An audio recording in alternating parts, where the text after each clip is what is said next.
ক্ষমতা ভালো, ক্ষমতার অপব্যবহার করা অত্যন্ত বিপজ্জনক। অপ্রয়োজনীয়, অগণতান্ত্রিকভাবে, অন্যায়ভাবে যদি ক্ষমতার আস্ফালন করা হয়, তাহলে পরে এই ক্ষমতাই কিন্তু ক্ষমতাচ্যুত করাতে বেশিক্ষণ সময় লাগায় না। ওই যে বলে না, পিপিলিকার পাখা গজায় মরিবার তরে। এই যারা 2 আনার 4 আনার 12 আনার বিজেপি হয়েছে ছেলে ছোকরারা, তারা আজকে একটা গোটা গোষ্ঠী মিলে সুভাষগ্রাম সোনারপুরে একটি গির্জাকে নষ্ট করে দিল, আর রীতিমতো ধ্বংস করে দিল।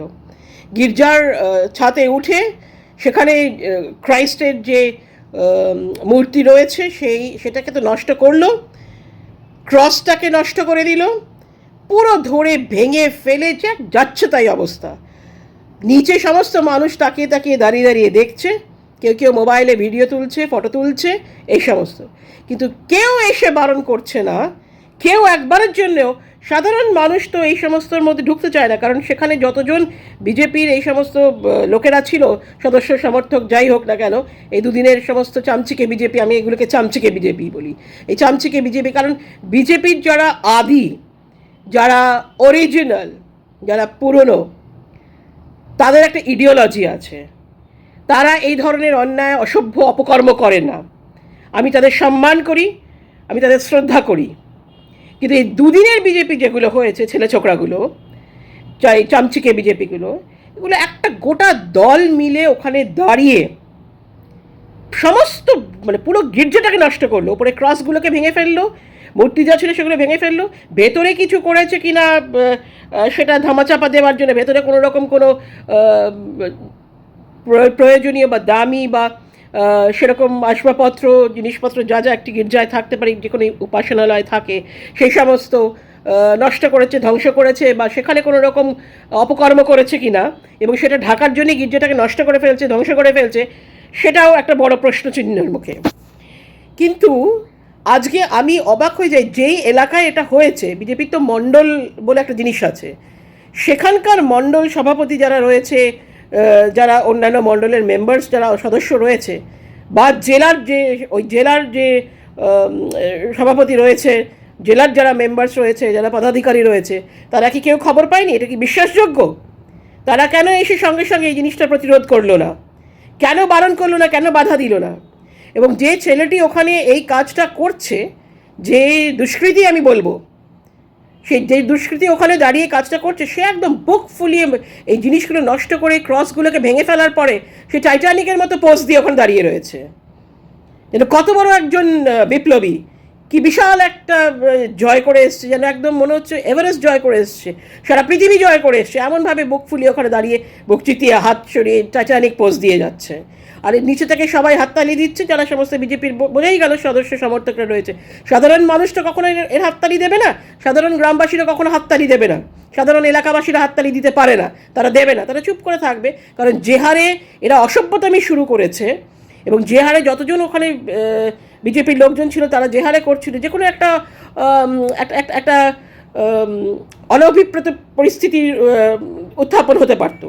সেই জন্য তারা সেই জিনিসগুলোর মধ্যে যাবে না, কারণ এরা তো তখন মারধর করবে, আবার ডিম টিম ছুড়বে, আবার বলবে বিরোধী দলের হয়েছে, সেজন্য এই ধরনের কথা বলতে, নানা রকমের নোংরামি করতে পারে।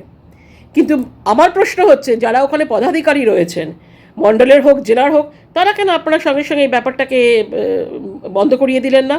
কেন ইন্টারভিন করলেন না? কেন সঙ্গে সঙ্গে ইন্টারফেয়ার করে ব্যাপারটা, এই জিনিস, এগুলো তো ভালো নয়। সমাজে অস্থিরতা, অপ্রয়োজনীয় অস্থিরতা, অধর্ম, অন্যায়, এই ধরনের অস্থিরতা তৈরি করে। এবং যেখানে আমাদের কনস্টিটিউশন, আমাদের ভারতীয় সংবিধান সিকিওর করে যে ধর্মেরই মানুষ হোক না কেন, যে বর্ণ, যে সম্প্রদায়, যে জাতি, যে লিঙ্গের মানুষ হোক, তারা সবাই ইকুয়ালিটি অফ অপরচুনিটি, সবাই সমান সুযোগ পাবে, সবাই শান্তিপ্রিয়, শান্তিভাবে শান্তিতে বসবাস করতে পারবে, যে যার নিজের ধর্ম পালন করতে পারবে, যে যার নিজের বিশ্বাস, নিজের উপাসনা, প্রত্যেকে নিজস্ব উপাসনালয়, এই সমস্তগুলো তো আমাদের ভারতবর্ষে আজ নয়, প্রাচীনকাল থেকে এগুলো আমাদের রয়েছে, এর অবস্থান প্রাচীনকাল থেকে। সুতরাং কোনো একটি পার্টিকুলার ধর্ম থাকবে, যেহেতু বিজেপি রাজ্য শাসন করতে এসছে, আর আমরা অন্য কোনো ধর্মকে এখানে অ্যালাউ করবো না, এটা তো কখনো হতে পারে না। আমরা অন্য কোনো ধর্মকে, অন্য কোনো উপাসনালয়, অন্য কোনো বিশ্বাসকে এখানে থাকতে দেব না এবং তাদের শান্তিভাবে জীবনযাপন করতে দেব না, এটা কোন ধরনের ন্যায়?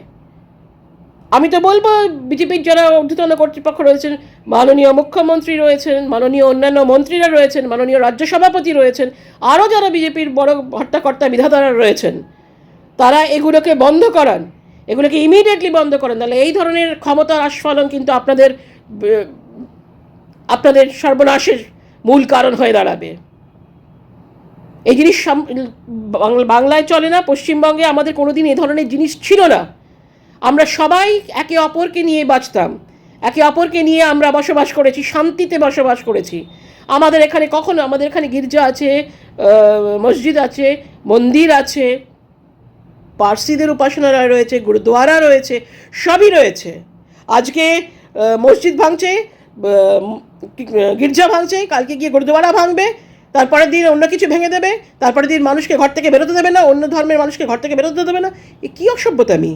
এ কোথাকার অনাচার এগুলো! এইভাবে কিন্তু চলবে না। আজকে সুভাষগ্রামে যে ঘটনা ঘটেছে, আজকে সোনারপুরে সুভাষগ্রামে যে ঘটনা ঘটেছে, এটা ভাইরাল হয়েছে সমস্ত জায়গায়, সোশ্যাল মিডিয়া উত্তাল। মেইন স্ট্রিম মিডিয়া তো এইসব জিনিস দেখাবে না, কিন্তু সোশ্যাল মিডিয়াতে উত্তাল হয়ে গেছে। প্রত্যেকটা খবরে দেখানো হচ্ছে, প্রত্যেকটা জায়গায় দেখানো হচ্ছে। এইসব অসভ্যতামি বন্ধ হোক, মানুষকে শান্তিভাবে বাঁচতে দিন। আপনি উপাসনালয় ভেঙে কী করবেন? ভগবান ঈশ্বর কি সেখানে থাকে?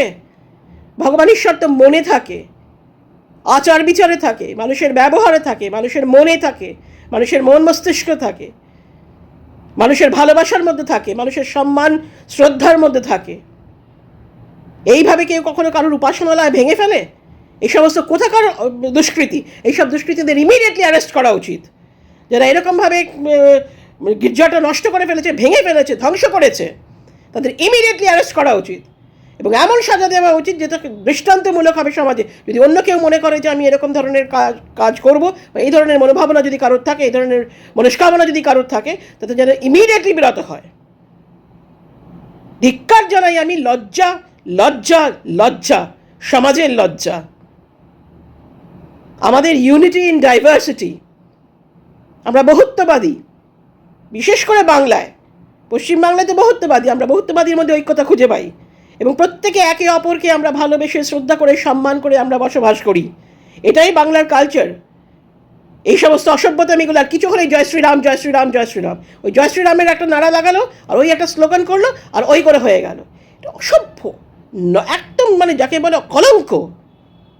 জয় শ্রীরামের মতো সুন্দর পুরুষোত্তম শ্রীরাম, তার জয়ধ্বনি এই ধরনের মানুষকে ধ্বংস করা, মানুষের জিনিস ধ্বংস করার জন্য কখনো ব্যবহার হতে পারে না। পুরুষোত্তম শ্রীরামের জয়ধ্বনি হওয়া উচিত মানুষকে ঐক্যবদ্ধ করার জন্যে, মানুষের প্রতি মানুষের ভালোবাসা, শ্রদ্ধা, সম্মান, জ্ঞান, চেতনা উন্মোচিত করার জন্যে। এই সমস্ত নোংরামি, নষ্টামি, এই সমস্ত অসভ্যতামি, এর জন্য কখনো জয় শ্রীরামের স্লোগান হতে পারে না, কখনো হতে পারে না।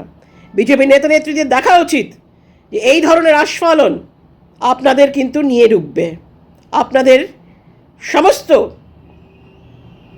শেষের কারণ হবে এই ধরনের ক্ষমতার অন্যায় আস্ফালন।